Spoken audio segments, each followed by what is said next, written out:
Good afternoon. Today we're going to discuss regarding IEEE 802.11 wireless LAN security. Basically, to know regarding this wireless LAN security, first we'll try to discuss regarding wireless LAN. So, as you know that wireless LAN has two different ways of connecting. So based on that, there are two principal types of wireless LANs. The first one is ad hoc network. The second one is infrastructure type of wireless LANs. So in ad hoc network, the specialty of ad hoc network is stations can directly communicate with each other. Whereas in infrastructure type of wireless LANs, so we need a support of access points. So basically all the stations, they communicate here through access point. The access point is a mediator in an infrastructure type of a networks through which all the stations communicate with each other. This type of a communication is somewhat similar to your cellular telephones communication, where we need a support of BSS to communicate with each other. So here the first message goes to a access points. From AP it goes to a specified station. So normally in this case, in infrastructure type of a network, AP is the mediator for all the stations to communicate with each other. Now every AP has a capability to handle certain number of users. So as the number of users increases, the quality of communication will goes down. Okay. So now to be a part of wireless LAN in an infrastructure type of arrangement, the stations has to register themselves to access points. So first, so basically they are wireless routers. So one access point with say some number of APs, certain number of stations together, it is called as a basic service set. So we can extend this basic service set with by interconnecting multiple basic service sets. So joining of multiple BSS together to create a larger say network, we call that larger network as extended service set. So basically now this is a wireless communication where communication has to happen in a secured manner. So basically in this wireless LANs, the communication happens in a secured manner with the help of say stop streaming the stations will be authenticated with the help of MAC addresses. Before going for a detailed discussion of authentication, first I'll discuss regarding how exactly the stations registers themselves with the APs. As I said, the system of wireless LAN is somewhat similar to your cellular phones.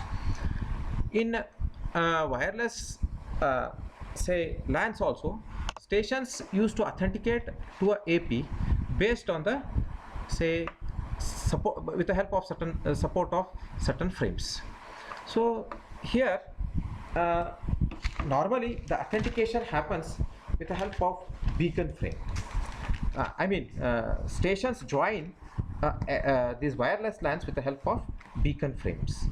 So first, normally a station, when it wants to join an infrastructure network, first it has to capture the beacon frame, which is propagated with the help which is propagated by AP. So APs to say include different machines, different stations into its network. First what it will do is it propagates the beacon frames. So these beacon frames contains the information regarding AP and SSID. Using those SSIDs, stations will reply back to APs, and with the help of those SSIDs, APs will understand the wish of a station to join a basic service set. So in wireless LAN, if any station wants to join say LAN, it requires to first inform AP with the help of beacon frame, which is propagated by AP itself. So normally when it comes to a station to change access point, so that time also it takes the help of beacon frame. So these beacon frames contains information regarding AP, and one of the information is SSID. Now when it comes to sometimes when beacon frames are not present in an infrastructure network or in a network, that time the stations itself will propagate a probe frames through which it tries to join a access point. Probe frames are the frames which are generated by stations, whereas say beacon frames are the frames which are generated by the stations. So with the help of this probe frame, so basically probe indicates it is trying to probe, is there any access point there to include this station into the wireless LAN. So with the help of probe frames, it tries to join itself to a wireless LANs. So in both the situations, the stations use SSID to join a wireless LAN. So these SSIDs will going to be in turn verified by access points, whether it is a proper SSID or not. Based on that, it will authenticate the stations.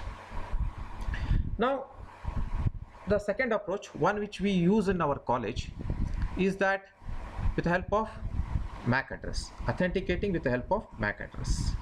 The controller which are maintained in the server rooms will be used to store the MAC IDs of a different user. The user with the valid MAC ID only will be allowed to use the wireless LANs or the facilities of wireless LANs. So these two methods are not that secured. So it is possible to breach the security in these two methods, especially the first method where we were talking of say authenticating ourselves with the help of SSID is not that secured. The major reason for it is any hacker can intercept these beacon frames very easily, and he can come to know what is the SSID of that AP. With the help of SSID, he can authenticate himself to that wireless LAN. So this is a major drawback of this. If somebody who is in the range, very easily he can get a beacon frame.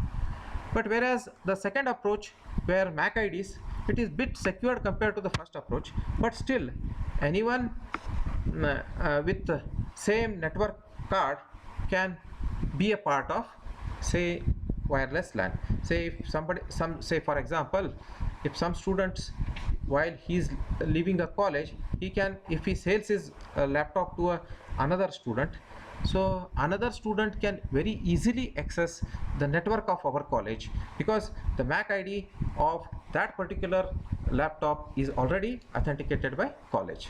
So without going to a server room, he can authenticate himself, say with the help of old network card. So these are the certain drawbacks that are associated with say the older versions. The newer version, the authentication happens say in the newer version, say wireless encryption practices in the station authenticates itself to a AP. So in the newer version, the stream cipher RC4 is used for encryption purpose. Basically here we want to encrypt this SSID, which was not encrypted, because of which the people used to get this SSID very easily. So for that, the methodology used is going for encryption of this SSID. So there is no support for authentication of AP to a stations. Okay, so what is the authentication process? That what we have already discussed. So here the one who is authenticating the other stations has to generate the nonce.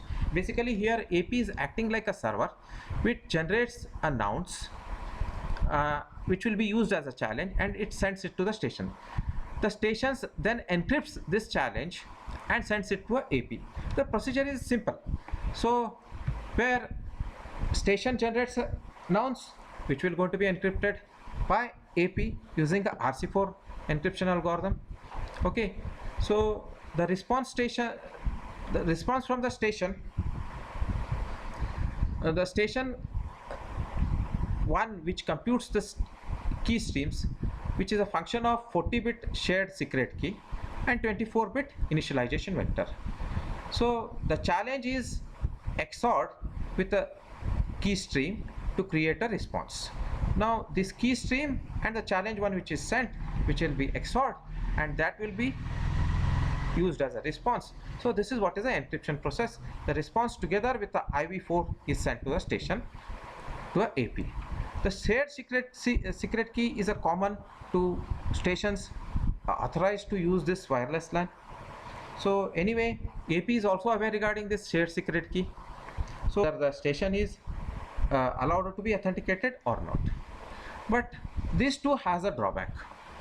The major drawback here is all attacker needs to do is to monitor the challenge response pair. Okay, so from this he can compute the key stream. The computation is not that say difficult here. So say it is something like known ciphertext as well as plain text attack, known ciphertext and plain text attack. So here he has to monitor challenge as well as response pair. From this he can compute the key stream. To authenticate himself to AP, he needs to XOR the challenge from the AP with computed key stream. It may be also possible for an attacker to obtain S itself.